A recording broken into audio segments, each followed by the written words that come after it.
Germania was the Roman and Greek term for the geographical region inhabited mainly by the Germanic people. It bordered to west on the Rhine River, to the south on the Danube River, to the north on the Baltic Sea, and to the east on the Vistula River. According to Friedrich Engels in his book The Origin of the Family, private property in the State Germania covered an area of 500,000 square kilometers of 190,000 square miles and had a population of 5 million in the 1st century BC. The areas west of the Rhine were mainly Celtic and became part of the Roman Empire in the 1st century BC. Some Germani, perhaps the original people to have been referred to by this name, had lived on the west side of the Rhine. At least as early as the 2nd century BC this area was considered to be in Gaul, and became part of the Roman Empire in the course of the Gallic Wars. These so-called Germani Cisrhenani lived in the region of present-day eastern Belgium, the southeastern Netherlands, and stretching into Germany towards the Rhine. During the period of the Roman Empire, more tribes settled in areas of the empire near the Rhine, in territories controlled by the Roman Empire. Eventually these areas came to be known as Lesser Germania, while Greater Germania formed the larger territory east of the Rhine. The Roman parts of Germania, Lesser Germania, eventually formed two provinces of the empire, Germania Inferior, Lower Germania, and Germania Superior.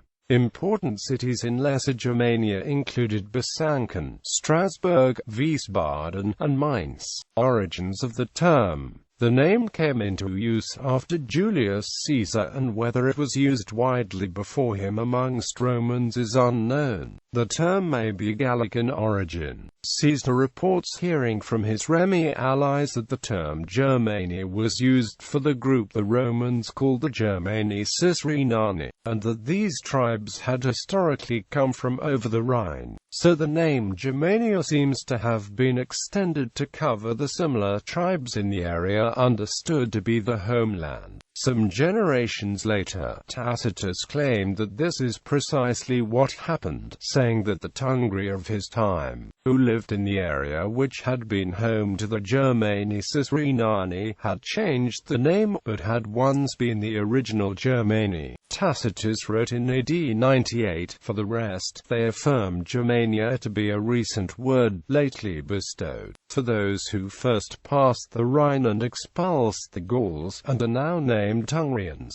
were then called Germani, and thus by degrees the name of a tribe prevailed, not that of the nation, so that by an appellation at first occasioned by fear and conquest, they afterwards chose to be distinguished, and assuming a name lately invented were universally called Germani. The Germania of Caesar and Tacitus was not defined along linguistic lines as is the case with the modern term Germanic. They knew of Celtic tribes living in Magna Germania, and what we now term Germanic tribes living in Gaul, then a predominantly Celtic region. It is also not clear that they distinguished the tribes into linguistic categories in any exact way. The language of the Germani Cisrhenani and the neighbors across the Rhine is still unclear. Their tribal names and personal names are generally considered Celtic, and there are also signs of an older Belgic language which once existed between the contact zone of the Germanic and Celtic languages. Germania in its eastern parts was likely also inhabited by early Baltic and, centuries later, Slavic tribes. These parts of eastern Germania are sometimes called Germania Slavica in modern historiography. History. Germania was inhabited by different tribes, most of them Germanic but also some Celtic, Proto-Slavic, Baltic and Scythian peoples. The tribal and ethnic makeup changed over the centuries as a result of assimilation and, most importantly, migrations. The Germanic people spoke several different dialects. Classical records show little about the people who inhabited the north of Europe before the 2nd century BC. In the 5th century BC, the Greeks were aware of a group they called Celts.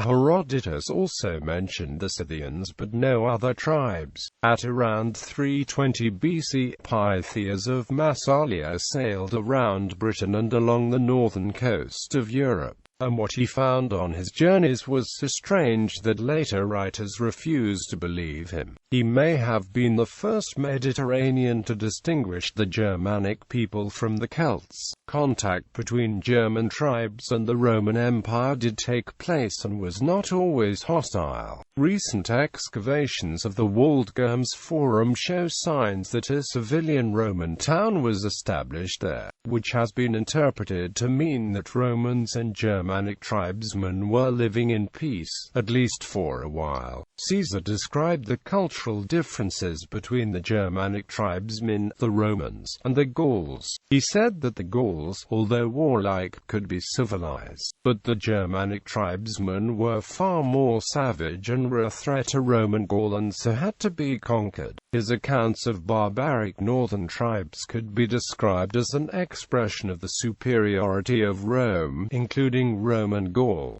Caesar's accounts portray the Roman fear of the Germanic tribes and the threat they posed. The perceived menace of the Germanic tribesmen proved accurate. The most complete account of Germania that has been preserved from Roman times is Tacitus' Germania. Roman conquests. The occupied Lesser Germania was divided into two provinces, Germania Inferior and Germania Superior. The Romans under Augustus began to conquer and defeat the peoples of Germania Magna in 12 BC, having the legatee Germanicus and Tiberius leading the legions. By 06 AD, all of Germania up to the river Elbe was temporarily pacified by the Romans as well as being occupied by them. The Roman plan to complete the conquest and incorporate all of Magna Germania into the Roman Empire was frustrated when Rome was defeated by the German tribesmen in the Battle of the Teutoburg Forest in 09 AD. Augustus then ordered Roman withdrawal from Magna Germania and established the boundary of the Roman Empire as being the Rhine and the Danube. Modern use. Names of Germany in English and some other languages are derived from Germania, but German speakers call it Deutschland, and Dutch speakers call it Duitsland, both after the Dyut, Dev Sanskrit for divine, people or nation. Several modern languages use the name Germania, including Hebrew, Italian, Albanian, Bulgarian, Maltese, Greek, Macedonian, Romanian, Russian, Armenian and Georgian.